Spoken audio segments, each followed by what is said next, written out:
The wine in the crystal glass was the color of a fresh bruise, catching the dim light of the Michelin-starred restaurant. Natalia felt the familiar weight of the wire against her skin, a cold reminder of the agency listening to every breath she took in this den of elegant thieves. Across from her sat Roman Petrov, a man whose hands, currently folded over hers with a deceptive, lingering gentleness, were stained with the long, violent history of the American underground. He looked at her not with the cold suspicion of a Mafia kingpin searching for a rat, but with a raw, terrifying intensity that made her pulse traitorously quicken against her will. "You're trembling, Talia," he murmured, his thumb brushing slow, rhythmic circles over her knuckles. His voice was a low velvet rasp that seemed to vibrate through the very table.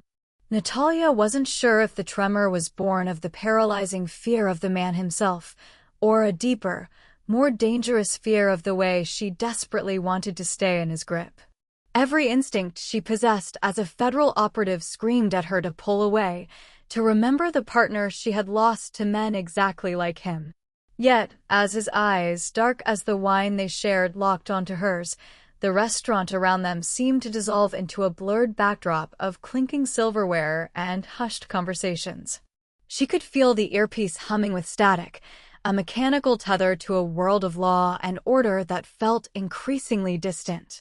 Roman leaned in closer, the scent of expensive sandalwood and cold steel clinging to him like a second skin. He was studying her, peeling back her layers with a gaze that felt like it could see right through her alias and into the fractured truth beneath. In this high-stakes interrogation disguised as a romantic dinner, Natalia realized that the greatest threat wasn't Roman discovering her wire, it was her discovering that she no longer wanted to turn him in. The mission was to bury him for life, but in the suffocating heat of his stare, she felt herself being the one buried by a connection she couldn't afford to acknowledge. The iron gates of the Petrov estate didn't just swing open, they yielded like the jaws of a predator, allowing a chosen guest inside. Natalia sat in the passenger seat of Roman's sleek black sedan, her knuckles white as she gripped her designer handbag.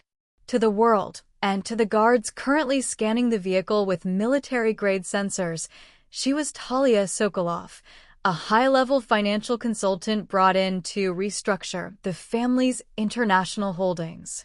In reality, she was a Trojan horse entering the lion's den, her mind a frantic map of exit routes and dead zones where her agency-issued wire might fail. Roman didn't speak as they wound up the long, gravel driveway lined with weeping willows that looked like ghosts in the moonlight.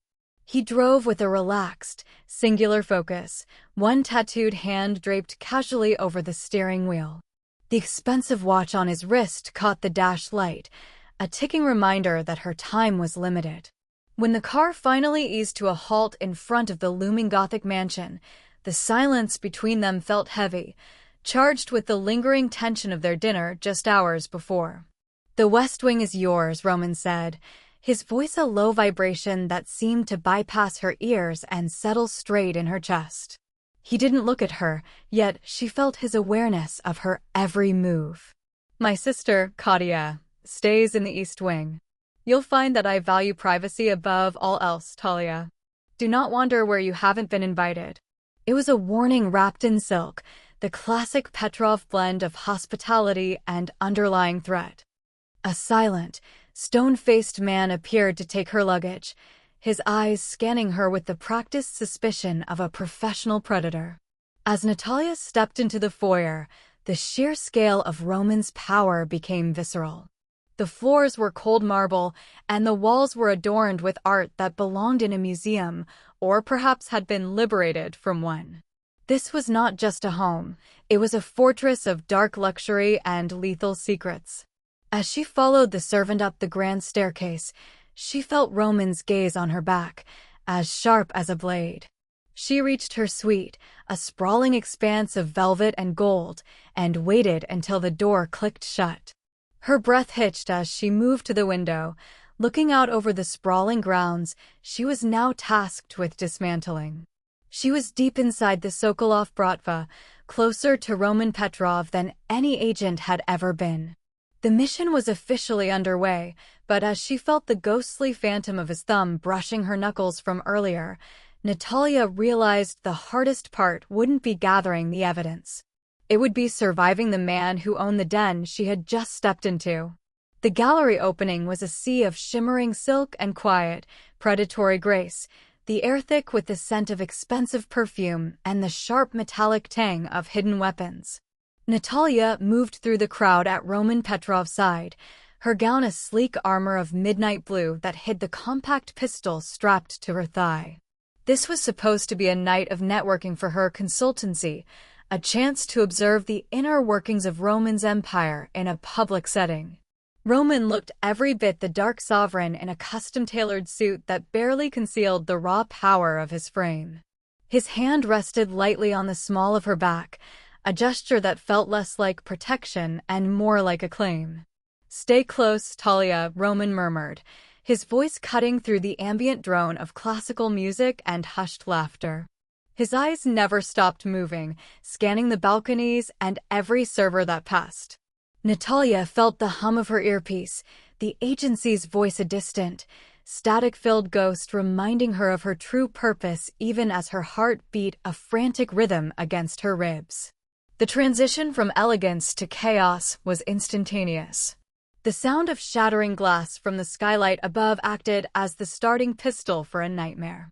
Smoke grenades hissed across the marble floor, blooming into thick, blinding clouds. Natalia didn't hesitate. Her training took over before her mind could process the fear. She reached for her weapon just as Roman shoved her behind a reinforced stone pedestal, his own gun drawn with a speed that spoke of a lifetime spent in the shadows. Bullets began to rain down from the balconies, chipping away at the priceless art and turning the room into a kill zone. "They aren't here for the art," Roman growled, firing back with lethal, calculated precision. "They're here for me." Natalia popped up from behind cover, providing suppressing fire as Roman moved toward the exit. For a moment, the mission was forgotten. There was only the rhythm of the reload and the desperate need to survive. They moved in a lethal, unspoken synchronicity, Roman leading with brute force, while Natalia covered his blind spots with tactical finesse. It was a dance of blood and silk, two predators fighting for their lives in a room full of ghosts. As they burst through the rear service entrance into the cool night air, Natalia realized with a jolt of terror that she hadn't just protected her target, she had fought to save the man. Roman pinned her against the brick wall of the alley, his chest heaving, his eyes burning with a mix of adrenaline and something far more dangerous. He didn't ask why a financial consultant knew how to clear a room like a seasoned operator. Instead, he took her face in his hands, his thumbs tracing the line of her jaw with a terrifying intensity. "You're full of surprises, Talia," he rasped, his forehead leaning against hers. In that moment, the agency's mission felt like a lie from a previous life. Natalia stood in the ruins of her cover, realizing that the danger wasn't the men with guns, it was the man holding her, and the way she was no longer sure she wanted to let go. The safe house smelled of dust and damp concrete, a stark contrast to the sandalwood and marble of the Petrov estate. Roman sat on a moth-eaten sofa, his custom-tailored suit torn and stained with the copper tang of blood from the gallery ambush.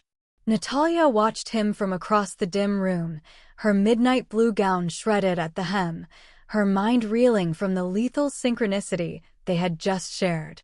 She was supposed to be gathering evidence to bury him, but the man bleeding in front of her didn't fit the one-dimensional monster described in her federal briefing.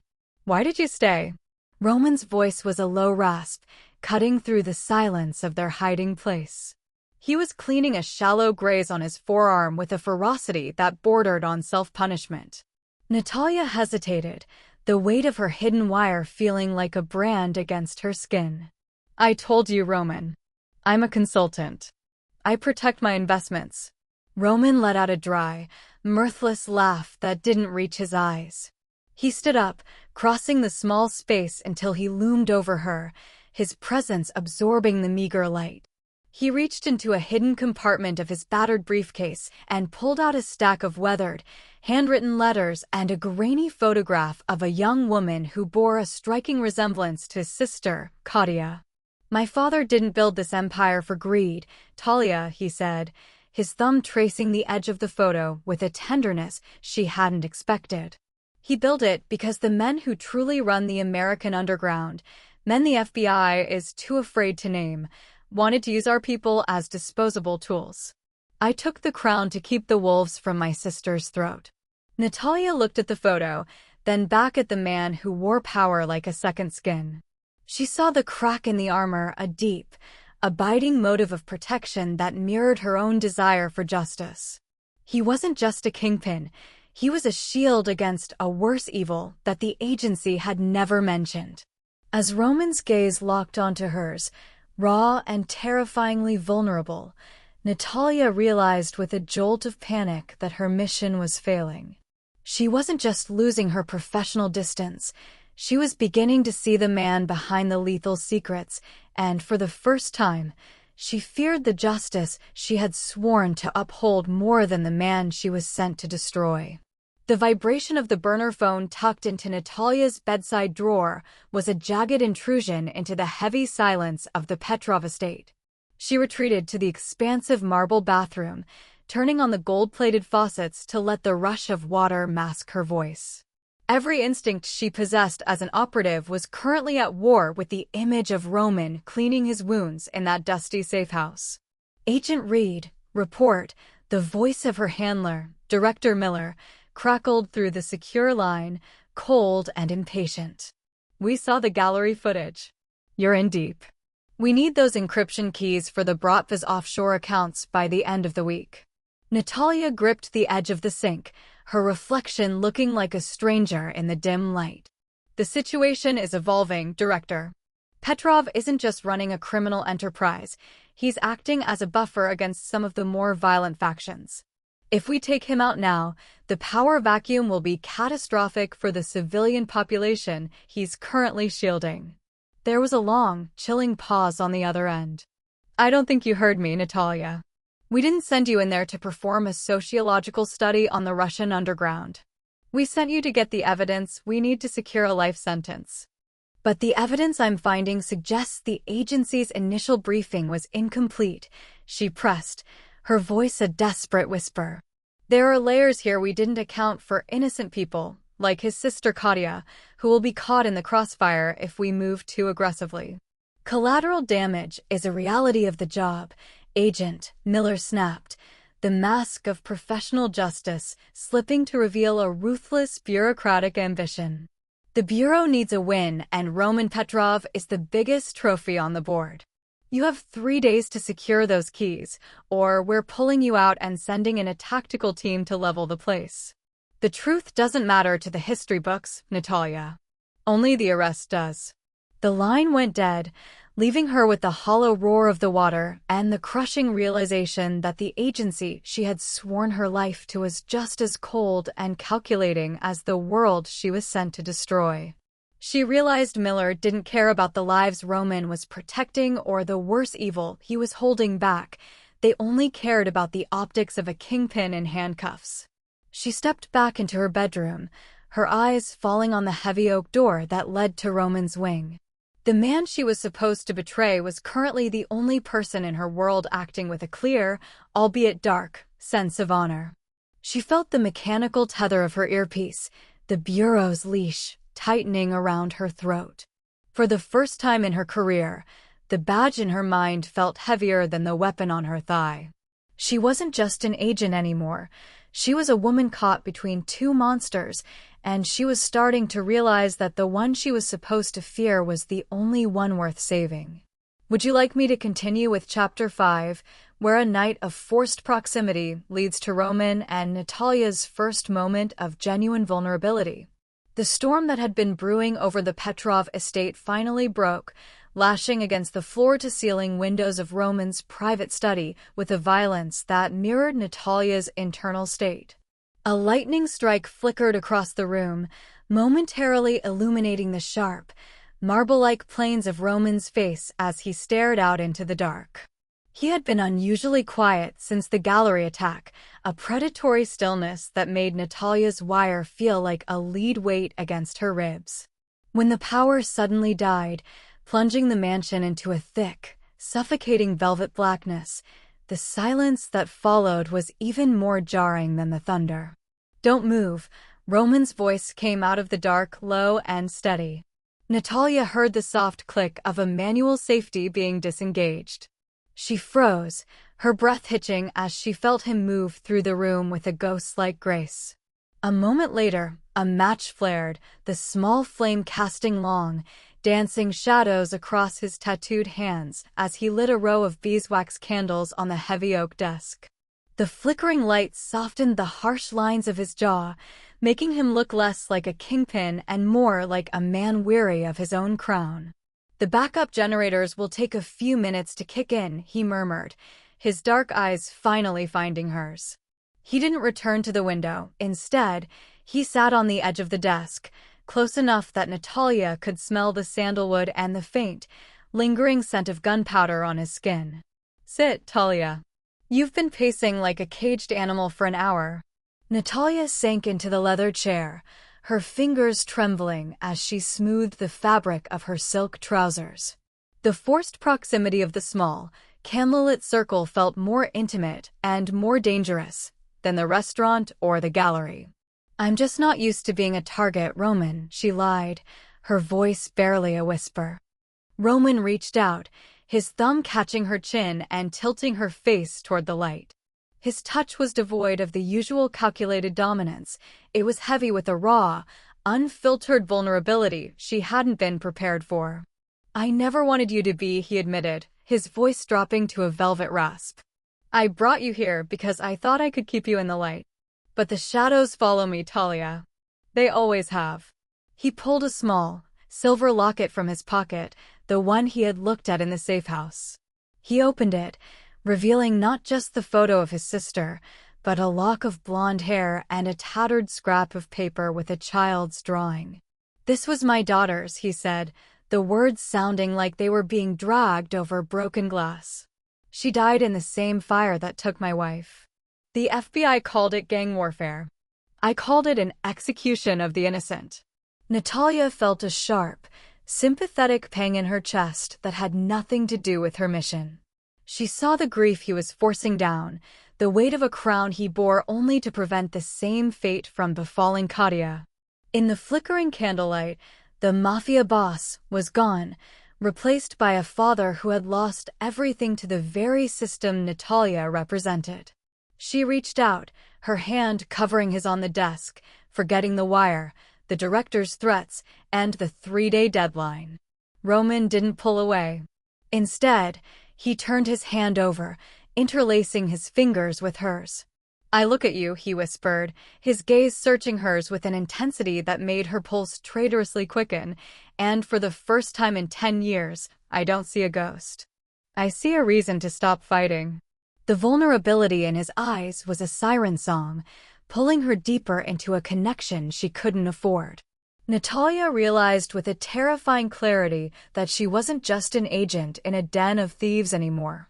She was a woman falling for the man she was sent to destroy, caught in a dangerous dance where the first person to stop moving would be the first to lose their heart or their life. The heavy, ornate door to Natalia's suite didn't just open. It was thrown back with a violence that rattled the gold leaf frames on the walls. Roman stood in the threshold, his silhouette a jagged tear in the dim hallway light. In his hand, he held the small, translucent earpiece he had found hidden in the velvet lining of her jewelry box, a piece of technology far too sophisticated for a simple financial consultant. Natalia felt the air leave her lungs, the cold weight of her true identity threatening to crush her as she backed away from the sheer, radiating fury in his eyes. "Explain this, Talia," he rasped, the name sounding like an accusation. He crossed the room in 2 predatory strides, pinning her against the mahogany wardrobe. He didn't reach for his weapon. Instead, he held the device inches from her face, his knuckles white with a tension that made the tattoos on his hand appear to writhe. "I found a signal tracer in the foyer. It led me straight to your room. To this. Natalia's mind raced, a dozen cover stories flickering and dying like failing light bulbs. She could see the hurt beneath his rage, the raw vulnerability from their night in the candlelight curdling into a lethal sense of violation. Roman, please let me. Who is holding the leash? He interrupted, his voice a low, dangerous vibration against her skin. He leaned in closer, his forehead pressing against hers in a mockery of their previous intimacy. Is it the Moretti family? Did they threaten you? Did they tell you they'd kill your sister if you didn't plant a bug in my inner sanctum? The realization hit Natalia with the force of a physical blow. He didn't suspect her of being federal. His world was so defined by rivalries and blood feuds that he assumed she was a victim of blackmail rather than an instrument of the law.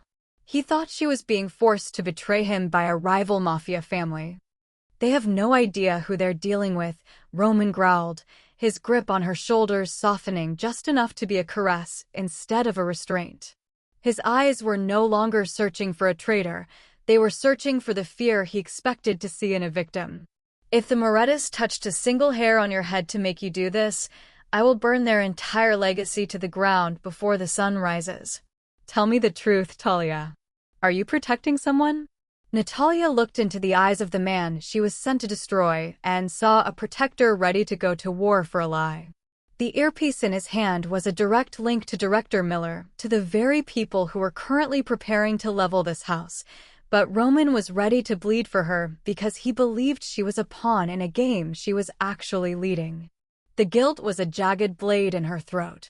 She could tell him the truth and end the charade, or she could lean into his assumption and buy herself enough time to save the only person in this world who truly saw her. I had no choice, Roman, she whispered, the half-truth tasting like ash. She let a single, genuine tear escape, her body trembling with the weight of the double life she was barely sustaining. They told me they knew where I lived. They told me you were a monster. Roman pulled her into his chest, his arms a crushing, protective vice. I am a monster, Talia, he murmured into her hair, his voice thick with a dark, terrifying devotion. But I am your monster now, and I will kill anyone who tries to use you against me. As she leaned into him, Natalia realized the betrayal was complete. She wasn't just lying to her target anymore, she was lying to her heart. The agency wanted a kingpin, but she was starting to realize she'd rather have the monster who was willing to burn the world down just to keep her safe. The Grand Continental was a masterclass in gilded tension, its mirrored halls reflecting the dangerous assembly of every major family on the East Coast. Natalia adjusted her evening glove, her fingers brushing against the cold, lethal weight of the encryption key hidden in her clutch. To Roman, who stood beside her with a hand possessively on the small of her back, she was his most trusted advisor, the woman who had chosen his protection over a rival family's blackmail. To the world outside these marble walls, she was the key to a massacre. The Peace Summit was a facade, a crowded ballroom where old blood feuds were supposedly being buried under layers of diplomacy and vintage champagne. But as Natalia scanned the high, vaulted ceilings, she didn't see the exquisite frescoes. She saw the glint of glass from the ventilation ducts. She saw the subtle, rhythmic movement of shadows on the rooftop of the cathedral across the square. The FBI snipers were moving into position, their crosshairs likely settled on the back of the very man whose thumb was currently tracing soothing, rhythmic circles against her spine. Her earpiece, a new, smaller unit Roman knew nothing about, buzzed with a sharp burst of static that felt like a needle to the brain. T-minus 10 minutes, Agent Reed, Director Miller's voice rasped, devoid of the grandeur of the room. The moment Petrov reaches the podium for the toast, you trigger the signal. We take him, the Morettis, and the Vukovs in one clean sweep. Do not hesitate. Natalia felt a cold sweat break beneath the silk of her gown. She looked at Roman as he greeted a rival Don, his expression a mask of bored, aristocratic power, yet his eyes flickered to her every few seconds to ensure she was still within his reach. He wasn't just a target, He was a man who had told her he saw a reason to stop fighting. If she triggered that signal, the snipers wouldn't just arrest him. In a room this volatile, with this many armed guards, the peace summit would turn into a slaughterhouse within seconds. She looked toward the far corner of the ballroom, where Roman's sister, Katia, sat laughing with a group of young women, completely unaware that she was sitting in a kill zone designed by the agency Natalia had sworn to serve. The collateral damage Miller had dismissed as a reality of the job now had a face, a name, and a future that Natalia was about to erase. Roman leaned in, his breath warm against her ear as he prepared to move toward the podium. "Stay behind the pillar once I start the toast, Talia," he whispered, his voice thick with a sudden, uncharacteristic concern. "I don't like the energy in this room. If anything breaks, you head for the north exit. My men are already there." He was still protecting her.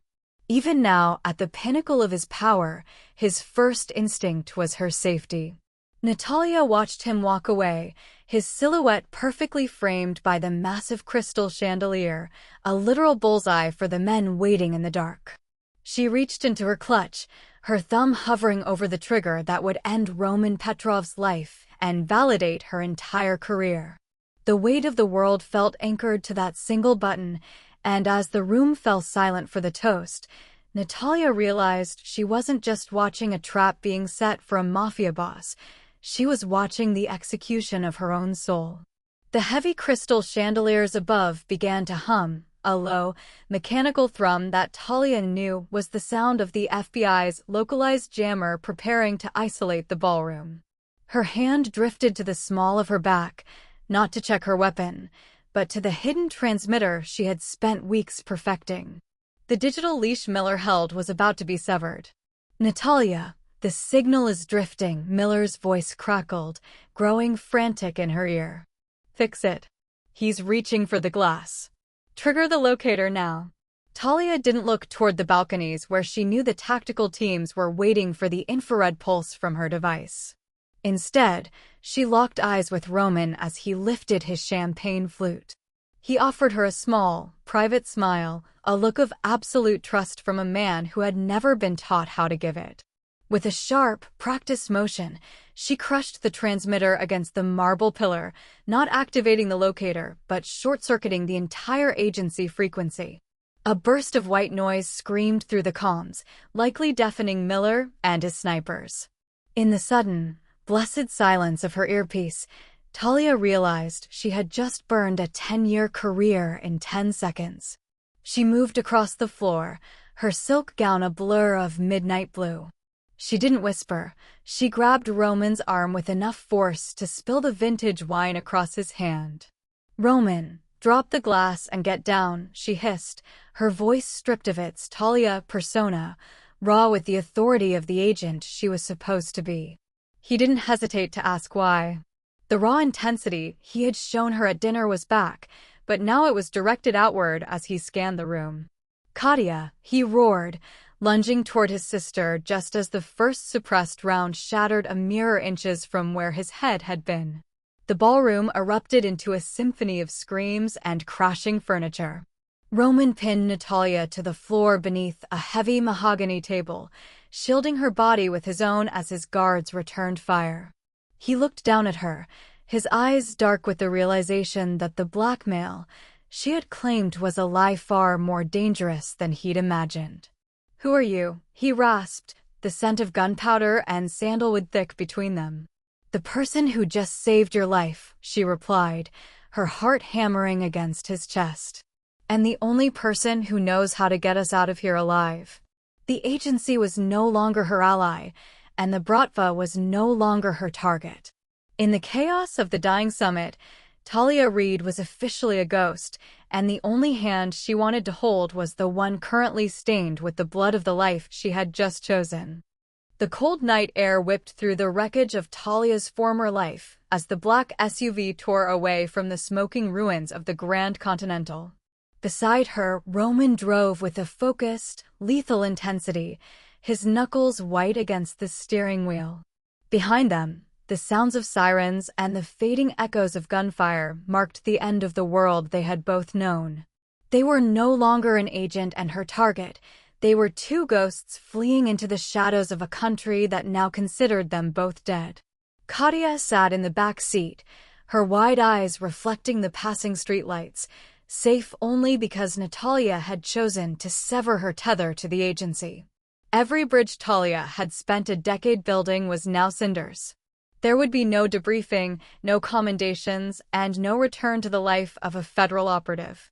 She had sabotaged the Bureau's meticulously planned massacre to save a man the law deemed a monster, and in doing so, she had become an outlaw herself. "We can't go to any of the family safe houses," Roman said, his voice a low vibration that grounded her in the chaos. "Miller will have them flagged.